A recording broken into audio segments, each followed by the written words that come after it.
جن عذر کی بنا پر جماعت چھوڑی جا سکتی ہے وہ چند چیزیں ہیں کہ ان کی وجہ سے جماعت چھوڑنا جائز ہے، یعنی جواز ہے۔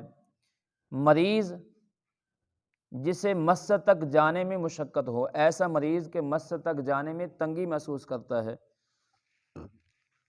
تکلیف ہوتی ہے، تو اس کے لیے جماعت کا چھوڑنا جائز ہے۔ اپاہج جو مسجد تک جا ہی نہیں سکتا، اور جس کا پاؤں کٹ گیا ہو، پاؤں کٹ جائے یعنی اب وہ چل کر مسجد تک نہیں جا سکتا، تو اس کے لیے جماعت چھوڑنا جائز ہے۔ جس پر فالج گر گیا ہو، یعنی خدا نخواستہ کسی کو فالج ہو گیا، ٹانگ کو یا کہ بازو کو، کسی حصے کو، تو اس کے لیے جماعت کا چھوڑنا جائز ہے۔ اتنا آدمی بوڑھا ہے کہ مسجد تک جانے سے عاجز ہے، مسجد تک جا نہیں سکتا، تو اس کے لیے جماعت چھوڑنا جائز ہے۔ اندھا کہ اس کو کوئی لے جانے والا مسجد تک نہیں ہے، تو اس کے لیے جماعت چھوڑنا جائز ہے۔ سخت بارش ہو رہی ہے، سخت بارش کے اندر جماعت چھوڑنا جائز ہے۔ شدید کیچڑ ہے گلیوں میں، تو کیچڑ کی وجہ سے یعنی بہت زیادہ کیچڑ ہے، تو اس کی وجہ سے جماعت چھوڑی جا سکتی ہے۔ سردی بہت شدید سخت ہے کہ مسجد میں آنے سے تکلیف ہوتی ہے، تو پھر جماعت چھوڑ سکتا ہے۔ اور سخت اندھیری رات ہے، سخت اب تو اندھیرے ہیں ہی نہیں ہیں، سخت اندھیری رات ہے اور آنے میں تنگی ہوتی ہے، یا آندھی آ گئی یعنی اندھیری آ گئی ہے، بہت سخت آندھی ہے، تو تب جماعت چھوڑی جا سکتی ہے۔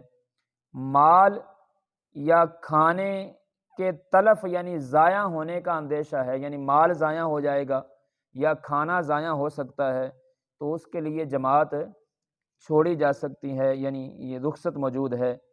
قرض خواہ کا خوف ہو، یعنی کوئی آدمی ہے، اس نے کسی کا قرض دینا ہے، اور قرض لینے والے کا خوف ہے کہ اگر میں مسجد میں جاتا ہوں تو وہ آدمی مجھے تنگ کرتا ہے، بشرط یہ ہے کہ قرض دینے والا جو ہے وہ تنگ دست ہو، اس کے پاس قرض دینے کے لیے کچھ رقم نہ ہو، تنگ دست ہو، تو اس کے لیے جماعت چھوڑنا جائز ہے۔ ظالم کا خوف ہو کہ راستے میں ایسا ظالم آدمی ہے کہ اس سے تکلیف ہو سکتی ہے، نقصان پہنچ سکتا ہے، تو جماعت چھوڑنا جائز ہے۔ پخانے کی وجہ سے یعنی پخانے کا زور ہے، تب جماعت چھوڑی جا سکتی ہے۔ پیشاب زوردار پیشاب آیا ہوا ہے، تب جماعت چھوڑ سکتا ہے، پہلے پیشاب کرے۔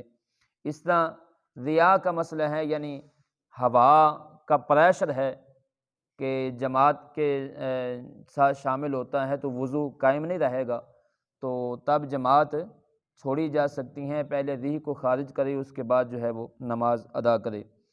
کھانا حاضر ہو گیا، یعنی کھانا سامنے ہے اور نفس کو خاص حاجت ہے کھانے کی، یعنی طبیعت کو خاص جو نا وہ خاص ہے، کھانا کھانے کی حاجت ہے، بہت زیادہ حاجت ہے، تب جماعت چھوڑ سکتا ہے۔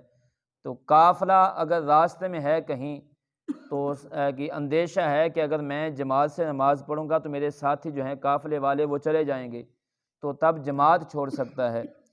اور مریض کی تیمارداری کرنے والا اور کوئی نہ ہو، یعنی گھر میں کوئی ایسا بیمار ہے، بوڑھا ہے یا بڑا بیمار ہے، تو اس کی تیمارداری کے لیے اس کے پاس اس کا بیٹا ہے، بھائی ہے یا کوئی آدمی ہے، اگر وہ جماعت کے لیے آتا ہے تو مریض کو جو ہے نا وہ تکلیف ہونے کا اندیشہ ہے، تو مریض کی تیمارداری کے لیے جماعت چھوڑ سکتا ہے کہ اس کی تیمارداری کرے۔